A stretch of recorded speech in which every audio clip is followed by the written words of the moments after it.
we all think because they throw money at us or this, that happened, it's like it's okay. Like that's somebody's mother, somebody's daughter, somebody's sister. Like this ain't cool. All right. Okay. Link up my crew. And we came here to stay. Link up. Get lifeless in this motherfucking club.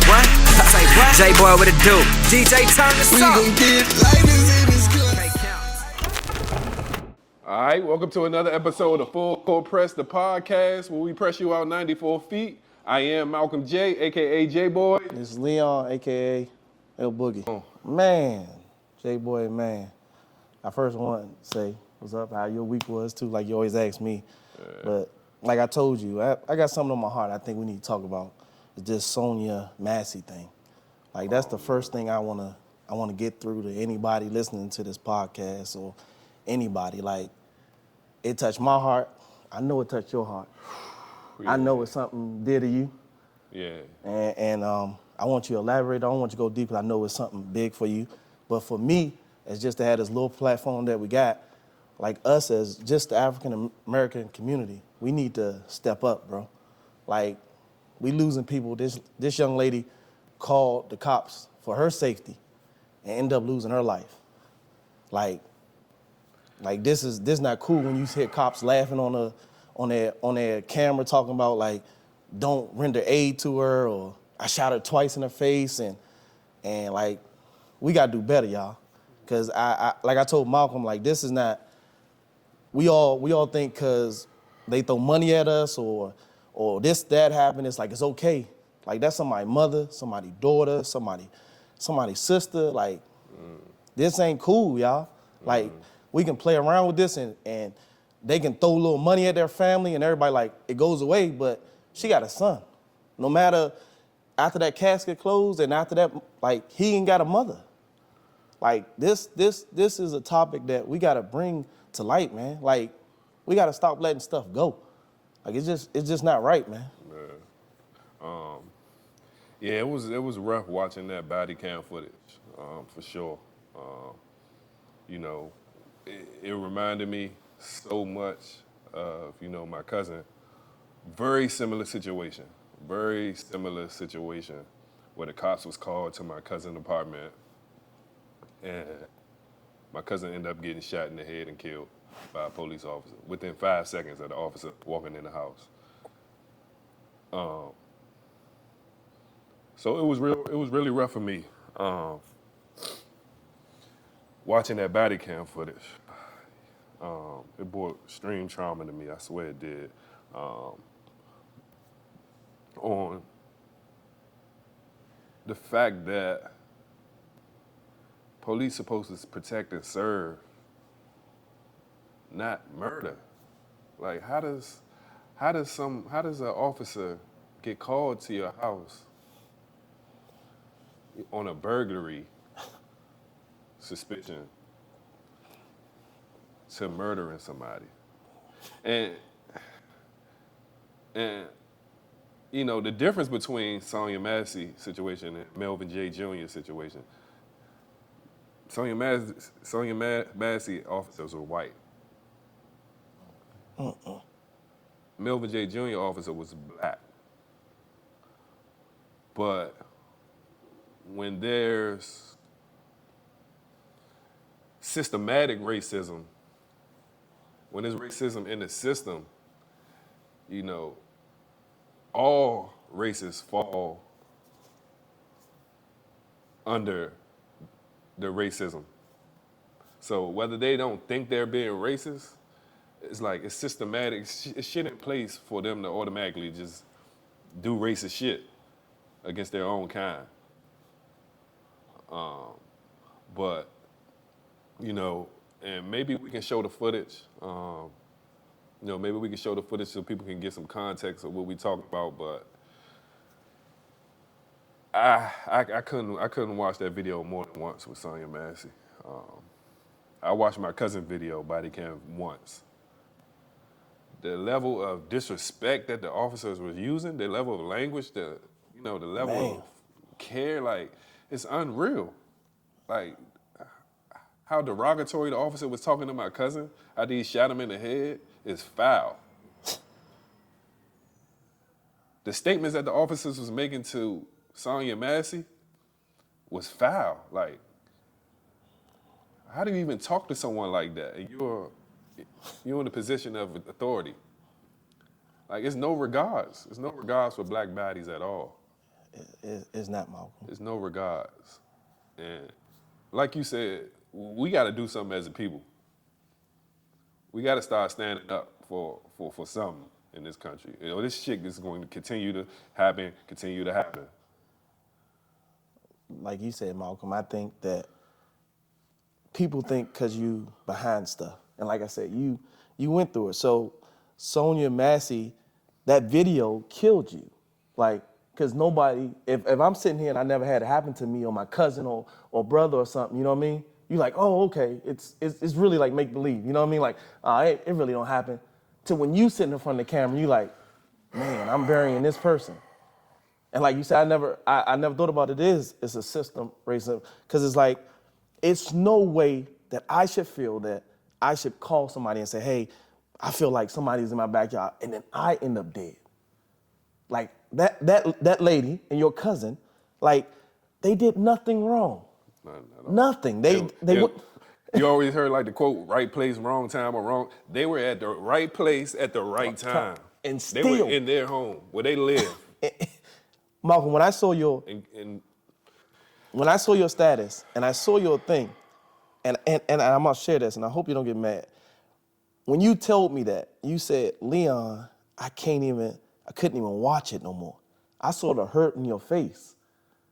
I literally went with you to set up for the repast, and I saw your face. You look like a confused man. Like you didn't even want to sit there and be like, I'm doing this for my little cousin. You know what I mean? Yeah. Like we look at each other like, when are we gonna say that? We should be able to say, Malcolm, I'm gonna see you when I'm 60 or 70 years old. You know what I mean? Yeah. Like we losing life at people at 30 and 40 and they think that's cool. Like that's not cool. Your cousin could have seen his son walk across the stage or his daughter walk across the stage. It's like, we don't get that. Yeah. So it's at a point now that I got kids, you got kids. Like, I want to see my son and daughter walk across stage. And I want my daughter to say, my dad got killed because he was doing the right thing at the right time. He wasn't out here doing nothing stupid. And we don't look at that. Yeah.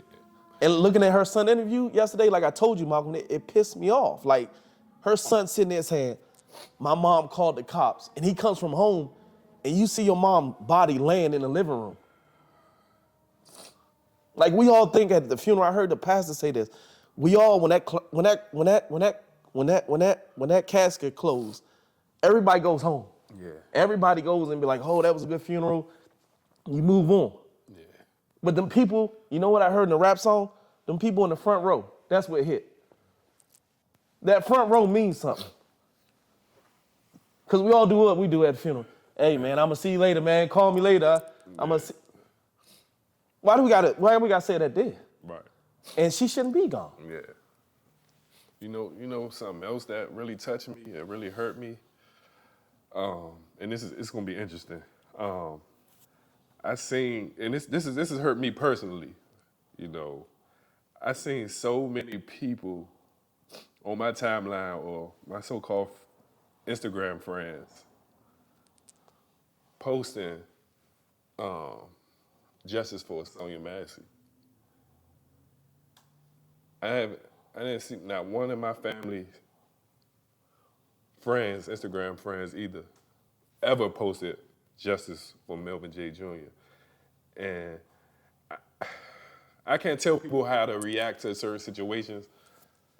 I just feel like if you know what I'm going through with my cousin's situation, you see me posting it every day. Why none of y'all rallied behind me?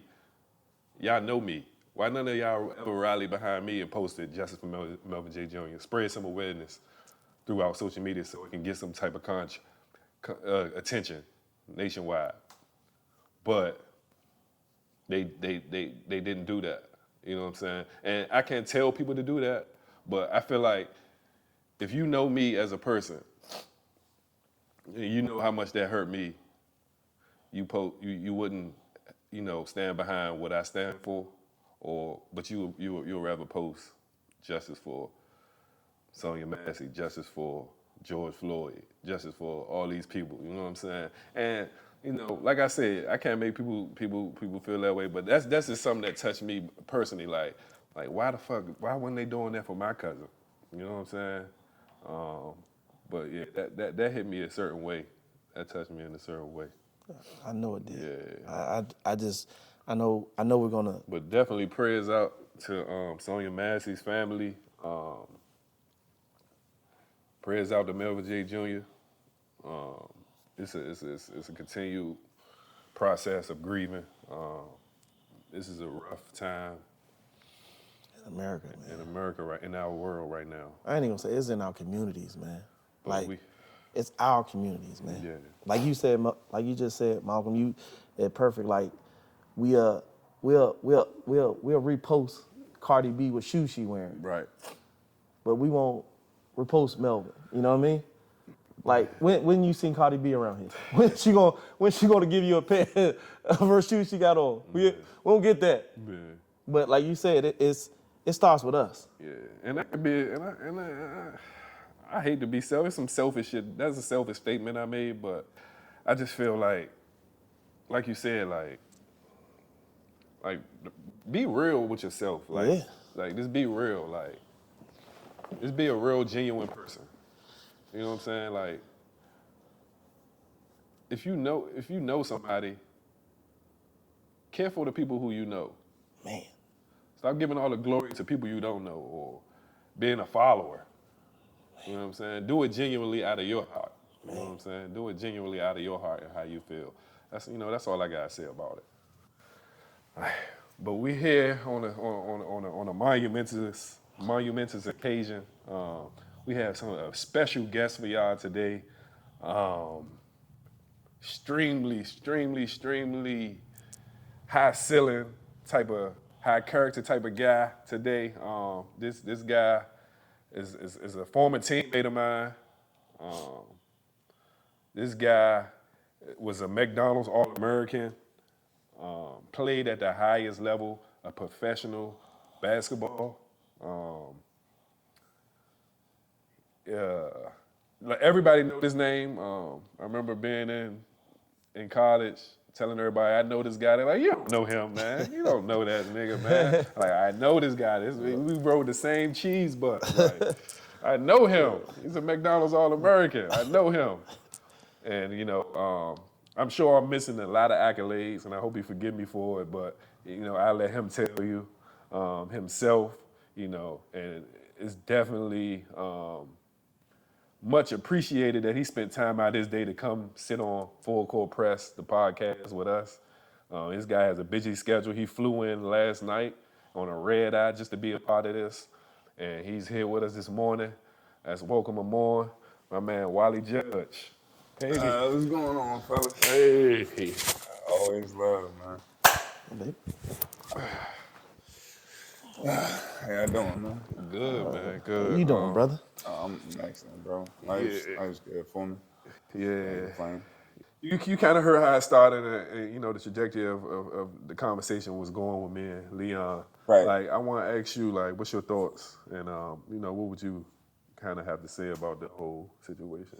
How you feel about it? I mean, I wanted to interlude a little bit just because I had something like not too recently happen to me. You know what I mean? Like, I live downtown Kansas City right now, so I live in a secure building. It's a downtown area, so things can happen. And so we got armed security that patrol our buildings. And so one night, probably like 11:45, nothing to do the next day. So I'm just chilling in my living room, playing the game, like the lights off. Like to be honest with you, I'm in my underwear. You know what I mean? And I'm playing the game. I got the headphones on, but I hear like some keys jingling. So I'm like, I must be my neighbor going in their crib. They was probably being a little loud.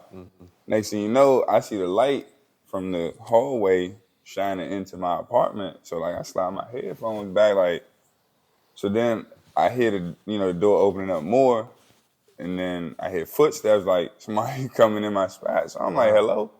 So I ain't sweet by any means, but I'm on my couch in my underwear, so like my protection all the way on the other side of the room. You know what I mean? Yeah. So I'm in a position where I'm like, I don't know who coming in here, bro. Yeah. And as a 6 foot, 250 pound, or 6'10", 250 pound man, like I realized, like in this instance, bro, my size don't matter at all. Like whatever's coming through that door, I ain't ready for it. Right.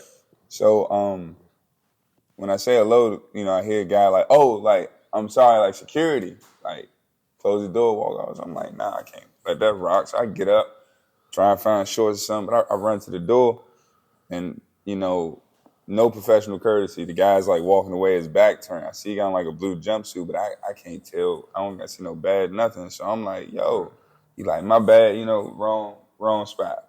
Wow. You know what I mean? So Wow. to like, summarize, we'll skip ahead a little bit, like I ended up finding out like, the apartment below me was empty, so I guess the leasing office was letting the armed security use that if they had to like sit down for a second or rest. So I get my stuff on, I'm running out the building, I'm looking for them. Yeah. You know what I'm saying? I can't find them. I go back into my house. Now I can't sleep. I'm uncomfortable. You know what I mean? Because my door was locked. So whoever came in had keys in my spot. So I'm checking my keychain, making I ain't dropped my spare key or nothing. And I can't sleep to the point I'm like, man, I need a drink or something to calm my nerves. So I'm getting ready to go out and just like grab a beer or something, like, so I can relax. Yeah. I see the guy outside, so I'm like, hey, bro, like, come here. He's like, can I ask for what? I'm like, bro, you just walked in my apartment. You know what I'm saying? I'm like, I need to know who you are. Right.